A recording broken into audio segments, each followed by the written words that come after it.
Em nome do Pai, do Filho e do Espírito Santo. Eu me chamo Cristiano Cedrin e hoje venho aqui para falar a respeito da imortalidade da alma. Eu gostaria de começar fazendo uma pergunta para vocês que estão assistindo o vídeo. Você crê que os santos estão dormindo? Você acredita que os mortos estão inconscientes? Ou se você realmente fez algum estudo bíblico aprofundado, você já tem a decisão correta de que, na verdade, eles estão conscientes e intercedem por nós. Nesse instante, eu quero defender essa verdade bíblica, atestada também pela tradição através da igreja.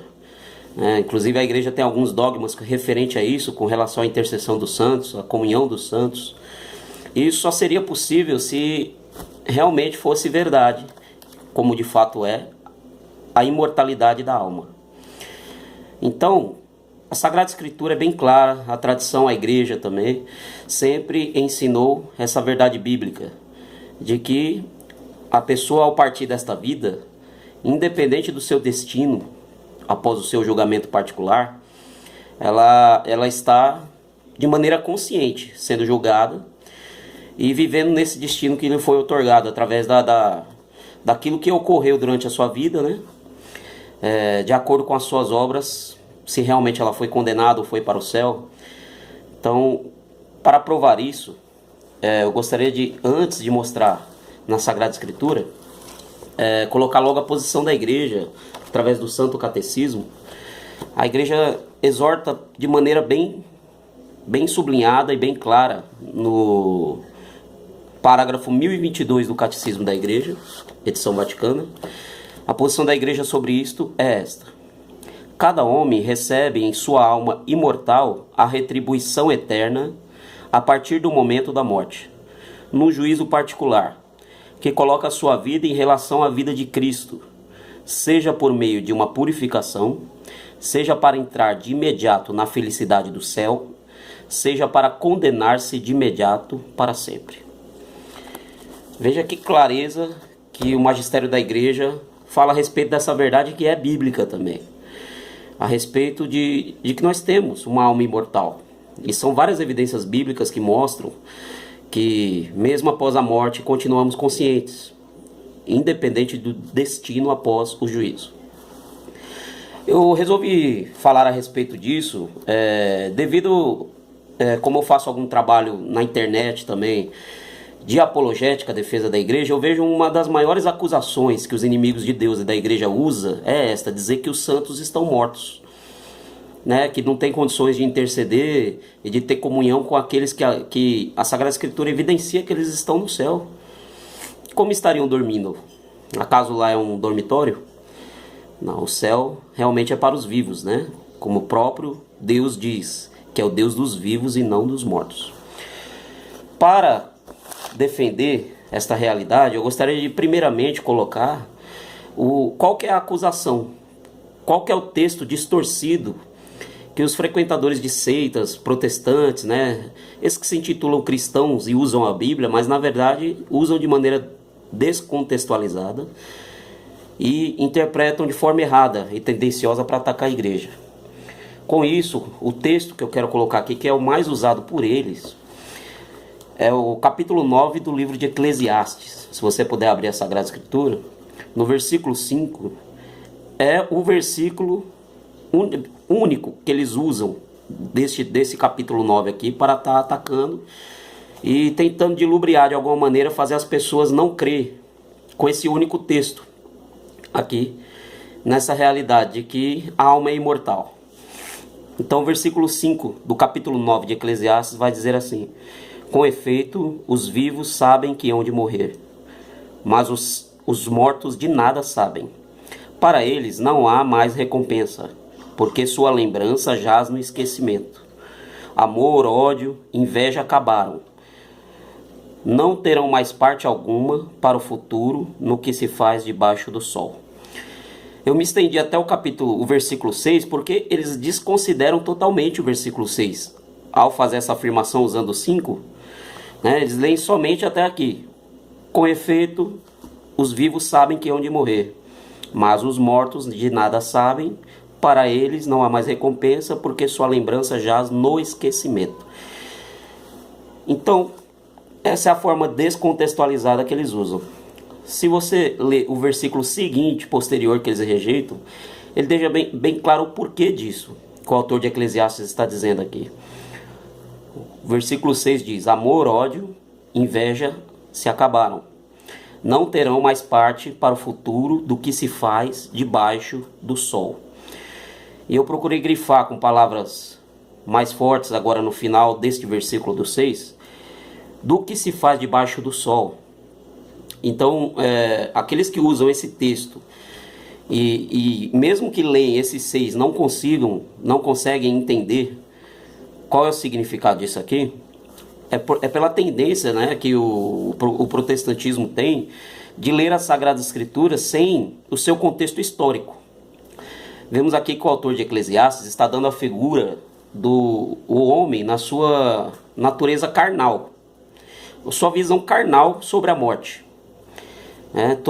Nessa época em que foi escrito o livro de Eclesiastes, né, ainda estava muito distante ainda do cumprimento, né, da vinda do Messias, e assim o despojamento do ser carnal, né, na qual definitivamente seríamos revestidos da imortalidade. É lógico que pela queda sabemos que o homem estava realmente pelo pecado em inimizade com Deus, mas Cristo veio reunir essas coisas no Novo Testamento. Mas nesse texto aqui, o próprio versículo 6 desmente, porque a visão que ele está dando aqui não terão mais parte em nada do futuro do que se faz debaixo do sol. Aí eu faço uma pergunta: acaso Deus, as potestades celestes, os anjos, todos aqueles justos que habitam com Deus durante todos esses séculos, eles estão vivendo debaixo do sol ou não? Nós vemos que é claro que aqui é só para os que estão debaixo do sol. Está mostrando que aquele que morre, ele finda as suas obras terrenas. Mas isso não, aqui o texto em nenhum momento nega que ele tenha obras celestiais. Isso é um pouco de falta de conhecimento de teologia também, que na teologia se explica, né, que as ações de Deus são teândricas e atemporais. Ou seja, somente nós estamos submetidos ao tempo, os que estão debaixo do sol aqui na terra. O tempo é uma realidade de vivência nossa. Os que vão para o céu já estão numa realidade atemporal e não tem mais parte com as coisas que acontecem debaixo do sol.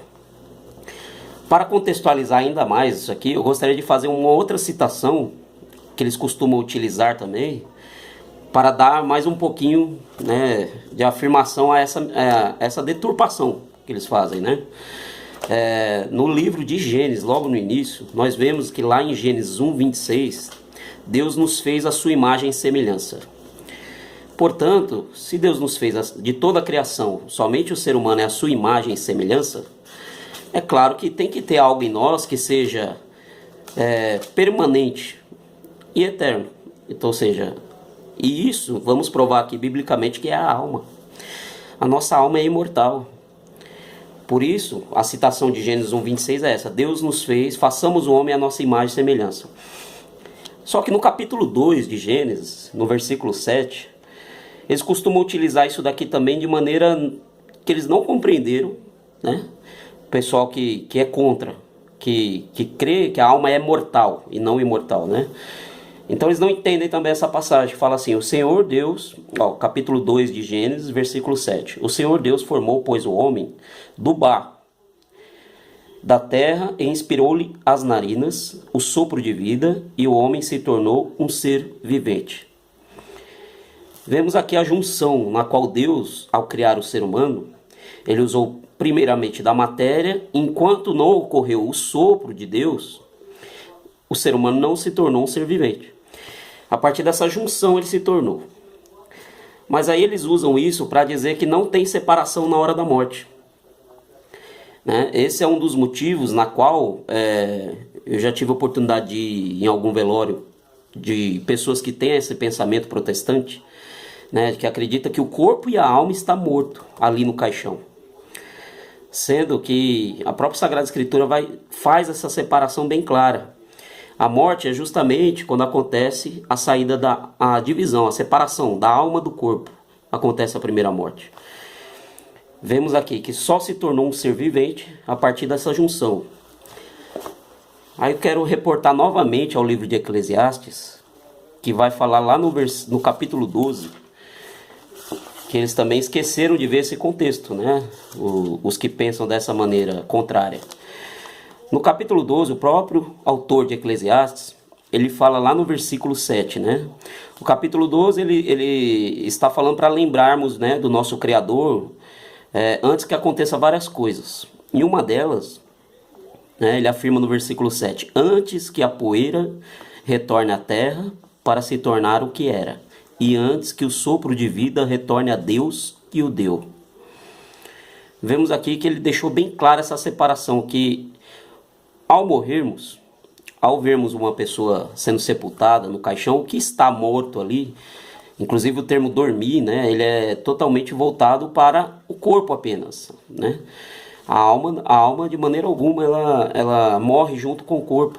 Ela tem um juízo, né? Esse juízo não pode ser dormindo. Como nós vemos lá em Hebreus 9, 27, se você buscar na sua Sagrada Escritura, é onde vai afirmar essa realidade de que está determinado que um homem morra uma única vez e em seguida da morte vem um juízo. Então veja bem, como eu posso participar de um juízo estando inconsciente? É inadmissível, né? E totalmente não está de acordo, né? Mas nós vemos aqui nessa passagem do próprio livro de Eclesiastes, no capítulo 12, versículo 7, que o pó volta à terra e o sopro volta a Deus, que o deu. Portanto, uma separação clara, na qual nós vemos todo o contexto, até mesmo o próprio nosso Senhor Jesus Cristo afirmando. Vamos agora para o Novo Testamento, para eu estar evidenciando ainda mais este fato, né? Se você puder abrir a Sagrada Escritura em Mateus, no versículo 10, capítulo 10, versículo 28 de Mateus, o próprio Jesus faz essa afirmação de que existe a separação na hora da morte e que a alma não morre. Ele fala claramente lá no versículo 28, não temais aqueles que matam o corpo, mas não podem matar a alma. Veja que clareza. A pessoa não crê nisso, ela não pode dizer que acredita em Jesus Cristo. Porque ele está dizendo que os que matam o corpo não podem matar a alma. Como que a alma está morrendo com o corpo? Os que foram assassinados, quantos mártires, né? E Jesus aqui ele estava avisando justamente isso, os membros do corpo da igreja, né? Para não ter medo daqueles que iam matá-los por causa da fé, porque a alma não iria morrer junto com o corpo. Uma outra afirmação que está nos evangelhos também, no evangelho de São João, também Jesus, no capítulo 11, versículo 26. Jesus deixa claro e fala que a evidência que ele dá aqui é que as pessoas que pensam que a alma é mortal, ela é uma pessoa desprovida de fé. E não pode dizer que acredita em Jesus Cristo, uma pessoa dessa, porque ele usa, na hora que ele faz a afirmação, ele usa o termo, uma pergunta, né? Uma interrogativa. Ele diz, crês nisto? Está lá em João 11, versículo 26, onde ele vai dizer desta maneira aqui. E todo aquele que vive e crê em mim, jamais morrerá. Crês nisto? Presta atenção, Jesus faz uma afirmação e logo em seguida uma pergunta. Aquele que vive e crê em mim, jamais morrerá. Eu crendo nas palavras de nosso Senhor Jesus Cristo, eu não posso olhar para uma pessoa que está, por exemplo, sendo sepultada e dizer, né, a gente não sabe a fé da pessoa, mas dizer que ela está morta com a sua alma ali, sendo que as palavras dele é bem claras, jamais morrerá. Outro contexto que nós temos na Sagrada Escritura é também uma parábola que nosso Senhor Jesus Cristo conta no Evangelho de São Lucas. Nós sabemos que Jesus nos Evangelhos fez bastante parábolas, né? E a parábola ela é o quê? É um conto fictício para mostrar um fato, uma verdade factual, né? Então Jesus conta uma história, mas para mostrar uma verdade. Na parábola, lá no capítulo 16, versículo 19 de Lucas, nosso Senhor Jesus Nosso Senhor Jesus Cristo conta a parábola do rico e o Lázaro. E ele começa dizendo assim: havia um homem rico que se vestia de púrpura e linho finíssimo, e que todos os dias se banqueteava e se regalava. Havia também um mendigo, por nome de Lázaro, todo coberto de chagas, que estava deitado à porta do rico. Ele avidamente desejava matar a fome com as migalhas que caíam da mesa do rico. Até os cães vinham lamber-lhe as chagas. Ora, aconteceu morrer o mendigo e ser levado pelos anjos ao seio de Abraão. Morreu também o rico e foi sepultado. E estando ele nos tormentos do inferno, levantou os olhos e viu ao longe Abraão e Lázaro no seu seio. Gritou, então: Pai Abraão, compadece-te de mim, manda Lázaro que molhe em água a ponta do seu dedo, a fim de me refrescar a língua, pois sou cruelmente atormentado nestas chamas. Abraão, porém, replicou: Filho, lembra-te de que recebeste teus bens em vida, mas Lázaro males.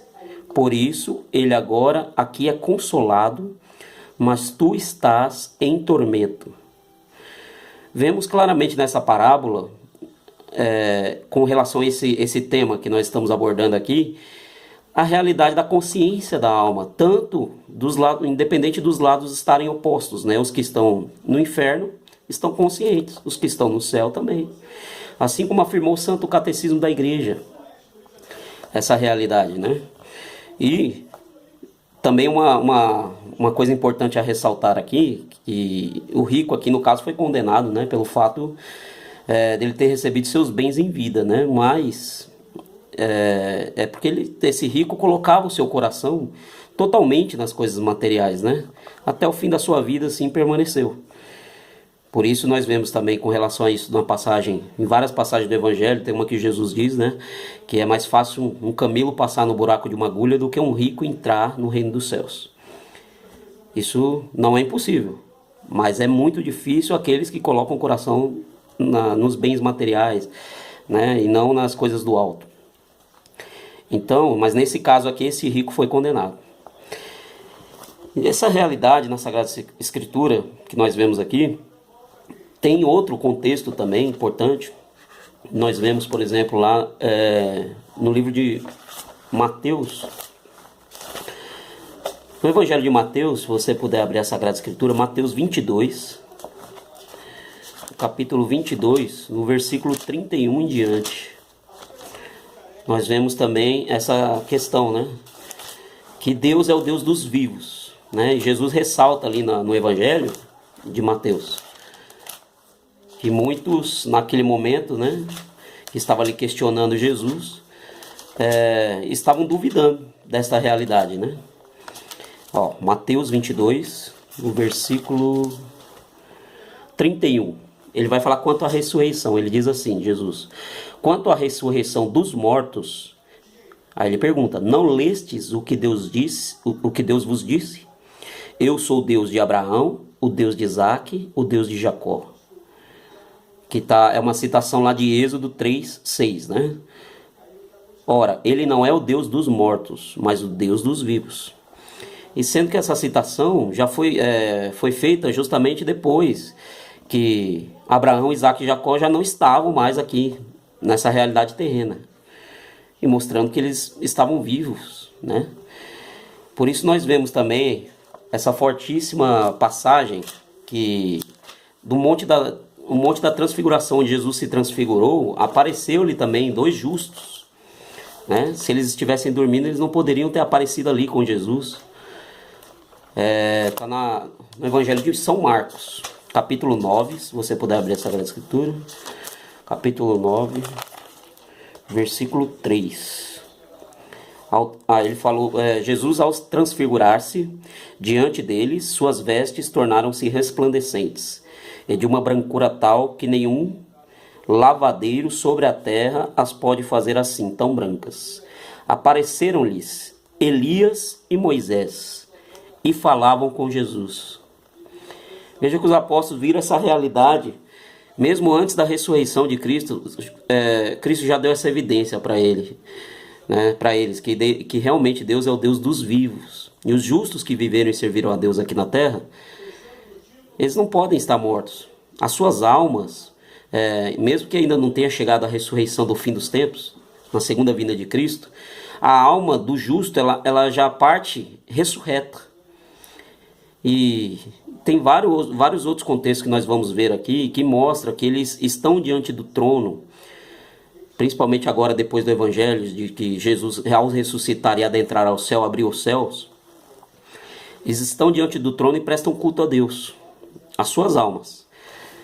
Nós vamos ver isso no livro de Apocalipse. Mas antes disso, meus amados, eu gostaria de passar, primeiramente, que vocês pudessem abrir a Sagrada Escritura no livro de Hebreus, para nós vermos qual que é realmente a fé cristã. Ela, para ser contundente e para ser integral, tem que ser da mesma forma que está afirmado aqui em Hebreus. Se você puder abrir no capítulo 11, Hebreus 11, versículo 1, vai dar a definição de fé, né? Qual é a definição da fé? Hebreus 11, 1. A fé é o fundamento da esperança, é uma certeza a respeito das coisas que não se vê. Então veja bem, a fé é a certeza das coisas que não se vê. Essa é a definição de fé. Para ser verdadeiramente cristão e realmente seguir o verdadeiro evangelho, nós temos que prestar atenção numa citação que São Paulo, ao escrever a Filemon, a carta aos Filemons é uma cartinha pequena, está um pouquinho antes de Hebreus aqui, um pouquinho antes, assim que acaba Filemon, inicia Hebreus. Mas São Paulo, ao escrever a Filemon, ele fala a respeito da fé, também nos santos, a fé em Deus e nos santos. Veja que ele usa o termo fé, e fé, se é fé, é os santos do céu, e não os santos que ainda estão aqui na terra, porque os santos do céu já estão na plenitude, já estão não mais na militância aqui terrena, mas agora na igreja triunfante, no mesmo corpo, mas no triunfo, né, dos eleitos.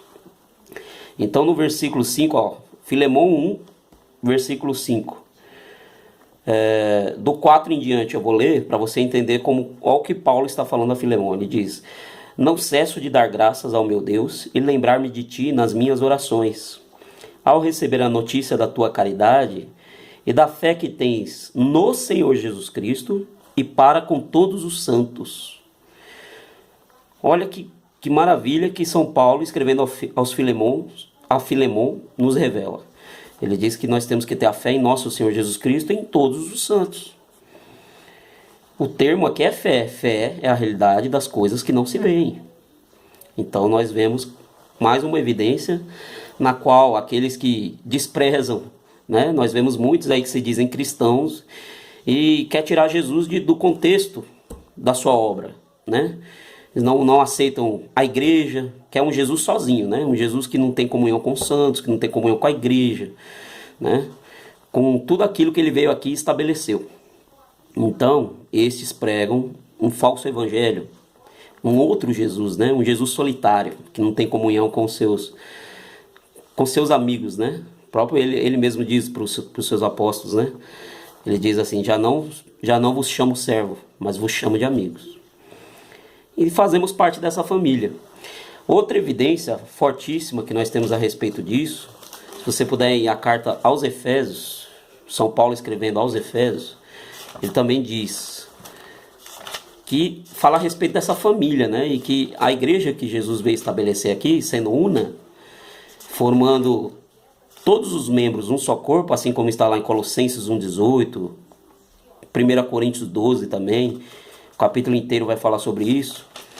Mas também nós vemos aqui no livro de Efésios que ele chama essa igreja sendo a família no céu e na terra. Abra a sua Sagrada Escritura em Efésios,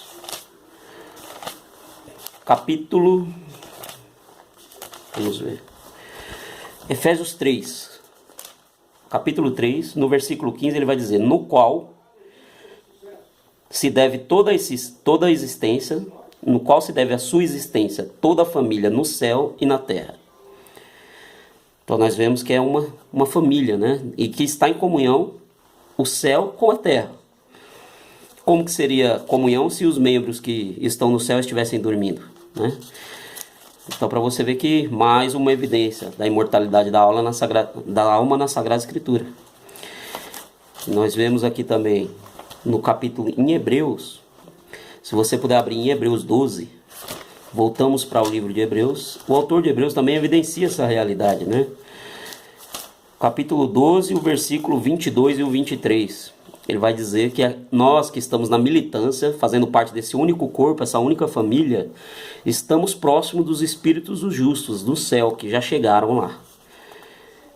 Já chegaram à perfeição. Capítulo 12, versículo 22 em diante, ele diz: Vós, ao contrário, vos aproximastes da montanha de Sião, da cidade do Deus vivo, da Jerusalém celestial, das miríades de anjos, da assembleia festiva dos primeiros inscritos no livro dos céus, e de Deus, juiz universal, e das almas dos justos que já chegaram à perfeição. Olha que maravilha, a Sanctorum Communione, né, que é a comunhão dos santos, mostrando, mais uma vez, que os eleitos que estão no céu, os espíritos dos justos que chegaram à perfeição, não estão dormindo. Mais uma evidência da imortalidade da alma. Você vê que totalmente contextualizado, mostrando aqui na o Santo Catecismo, né, qual é a definição que ele dá, assim também no Antigo Testamento as evidências, né. Então eu procurei mostrar aqui que os que pensam o contrário estão deturpando a Sagrada Escritura, não compreenderam. É falta de conhecimento bíblico mesmo, e é falta de estar em comunhão no único corpo de Cristo, na qual o Espírito Santo habita nesse único corpo, o Espírito da Verdade, foi dado somente à igreja, né? E é pela igreja que nós somos exortados, por isso que conhecemos a Sagrada Escritura, né? Por isso a própria Bíblia define, né, que a igreja, em Efésios 3,10, conhecemos a sabedoria de Deus através da igreja. Em 1 Timóteo 3,15 também, a igreja é a coluna e o sustentáculo da verdade. Mais uma evidência fortíssima que nós temos, que é muito rejeitada também e mal compreendida, né, pelos seguidores de falsas doutrinas, né, de protestantismo, e todos esses que leem a Bíblia por fora da igreja, né, que não conseguem entender. Na primeira epístola de Pedro, no capítulo 3, nós vemos uma outra evidência fortíssima da imortalidade da alma. No versículo 18 e no versículo 19, São Pedro deixa claro que Jesus, ao padecer na sexta-feira, né, ressuscitou no terceiro dia. Nós sabemos que foi num domingo, né, de acordo com Marcos 16:9. Mas antes disso existiu o sábado, na qual a igreja celebra o sábado de aleluia, né, quando chega na época da Páscoa, em que Jesus, mesmo depois de padecer na carne e antes da ressurreição, foi pregar o evangelho aos mortos, foi pregar às almas que estavam detidas no cárcere. É o que ele afirma aqui, ó. 1 Pedro 3,18 diz assim: Pois também Cristo morreu uma só vez pelos nossos pecados, os justos pelos injustos, para nos conduzir a Deus, padeceu na morte de sua carne, mas foi vivificado quanto ao Espírito. É nesse Espírito que ele foi pregar aos espíritos que eram detidos no cárcere, aqueles que outra hora, no outro dia de Moisés, nos dias de Noé, tinham sido rebeldes. Então ele está mostrando aqui que desde o Antigo Testamento, as pessoas que foram morrendo, que principalmente você vê que tanto os justos como os injustos, né? Mas aqueles que não tinham conhecido o Evangelho ainda. Existiam as profecias, né? Os profetas falaram a respeito da era messiânica, mas não viram, né? Por isso os apóstolos na era messiânica, né? No Novo Testamento, são intitulados até superiores aos profetas, porque caminharam com Jesus, receberam seus ensinamentos a viva voz, caminharam com ele e viram o cumprimento de todas essas coisas. Mas Jesus aqui, foi necessário que ele fosse pregar também aos mortos. Por quê? Porque o céu, mesmo Jesus adentrando aos céus após a ressurreição, é necessário que as pessoas recebessem o Evangelho. Todos os que viveram no Antigo Testamento. Então eles estavam encarcerados, esses espíritos. E a palavra é bem clara, no versículo 19, fala que Jesus foi pregar os espíritos que estavam detidos no cárcere. Veja, não eram seres humanos carne e osso, que nem eu e você, aqui, que está aqui, que recebendo o Evangelho hoje, que estamos vivos. Mas eram aqueles do Antigo Testamento que já tinham morrido. A outra evidência que prova isso, que eles estavam mortos e eram espíritos que estavam recebendo o ensinamento do Evangelho, diretamente do Cristo, está lá no capítulo 4 da mesma carta, 1 Pedro, capítulo 4, se você puder abrir, no versículo 6, vai afirmar, versículo 6, pois para isso foi o Evangelho pregado também aos mortos. Então, meu amigo, se você lê a Sagrada Escritura e você rejeita tudo isso, você está fazendo da Bíblia uma prateleira de supermercado, na qual você escolhe somente aquilo que lhe agrada, aquilo que a sua consciência, aquilo que o seu entendimento aceita. Preste atenção, às verdades de Deus, ela mesmo que você não entenda, ela continua sendo verdade. Aliás, é até uma atitude tola, né? O tolo é aquele que toma por falso aquilo que ele não consegue compreender, né? Já dizia também Santo Agostinho a respeito disso. Toma por falso o que não consegue compreender. Então, eu vou mostrar outras evidências agora com relação ao livro do Apocalipse. Agora entrando aqui para dar o desfecho no tema, né? Muitas pessoas interpretam errado o livro do Apocalipse e não entendem logo o início, né? Na qual nosso Senhor Jesus Cristo, ao pedir para São João escrever, pede para que escreva as coisas atuais e as coisas futuras. Portanto, o livro do Apocalipse ele é recheado de coisas que já aconteceram na época de São João, que ele escreveu esse livro entre o primeiro século e o início do segundo, na qual já estavam acontecendo tantas coisas, tantas perseguições. Os cristãos estavam sendo jogados aos leões, nas arenas, estavam sendo decapitados, crucificados. Então, essa realidade celeste que João vê é atual. Desde aquela época, ele mesmo diz, eu fui levado em êxtase e vi no céu. Ele viu aquelas realidades, ele viu aquelas almas no céu. Por isso, nosso Senhor Jesus Cristo, ao pedir para ele escrever, em Apocalipse 1, Apocalipse capítulo 1, versículo 19, ele diz, escreve, pois, o que viste, tanto as coisas atuais como as futuras. Portanto, nós sabemos, quem professa a fé católica sabe claramente que as coisas futuras do Apocalipse, do capítulo 17 em diante, que vai falar ali do fim dos tempos.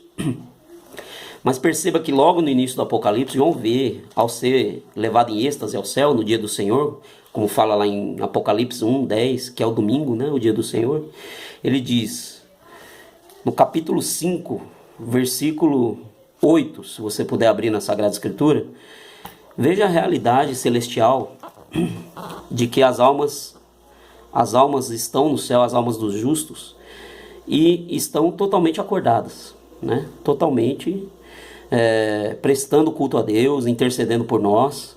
Essa é a nossa fé. Essa é a fé dos apóstolos.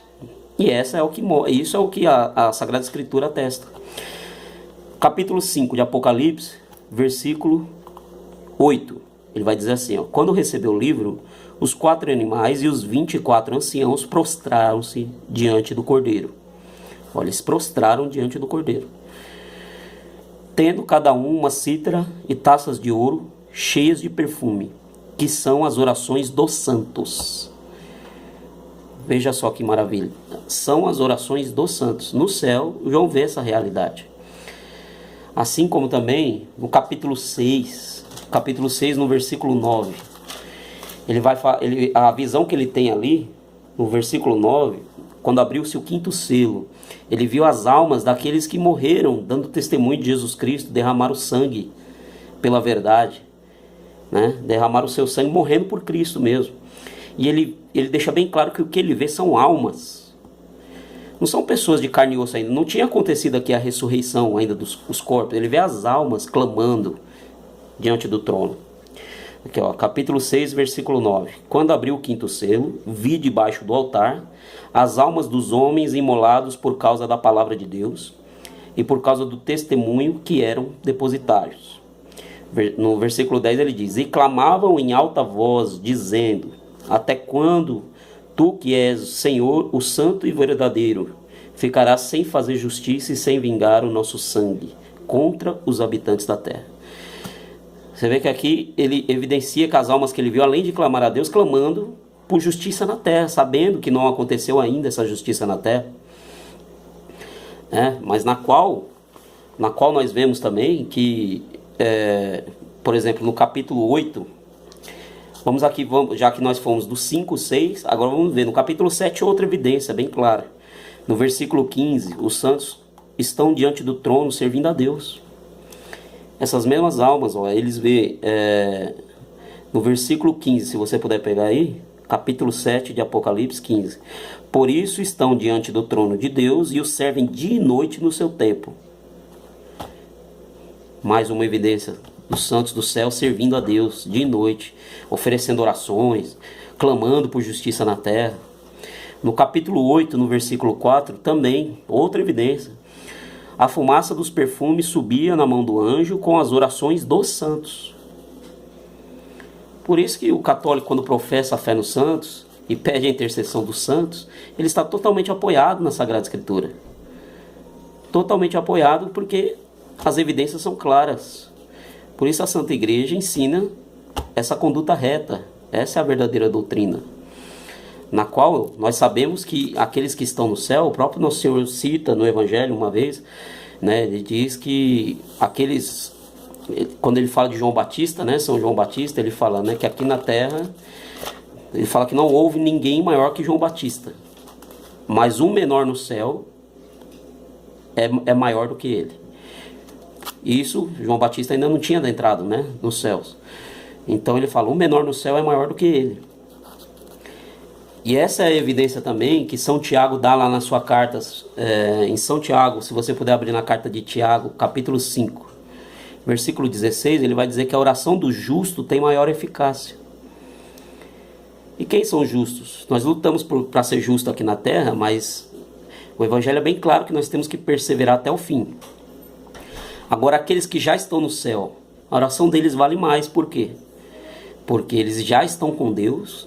Eles estão numa realidade atemporal, na qual não são mais tentados pelo demônio, somente nós que estamos aqui na terra. Então, a oração deles vale mais, porque eles já viveram uma vida que foi agradável a Deus e foram merecedores de receber o prêmio da salvação eterna. E eles oferecem os seus méritos diante de Deus por nós. Então essa é uma evidência claríssima, na qual as pessoas não entendem. Então, eu quis abordar esse tema aqui. Ele é bem abrangente, mas para que o vídeo não se prolongue ainda mais, então eu acredito que essas evidências são muito mais fortes do que aqueles dois textos que eles costumam citar, os inimigos da igreja, sendo que é totalmente deturpado. Então, nesse instante, eu quero agradecer a atenção de todos vocês. Peço que Deus vos abençoe. Viva Cristo Rei. Salve Maria Imaculada, viva a Igreja de Cristo. Um forte abraço a todos.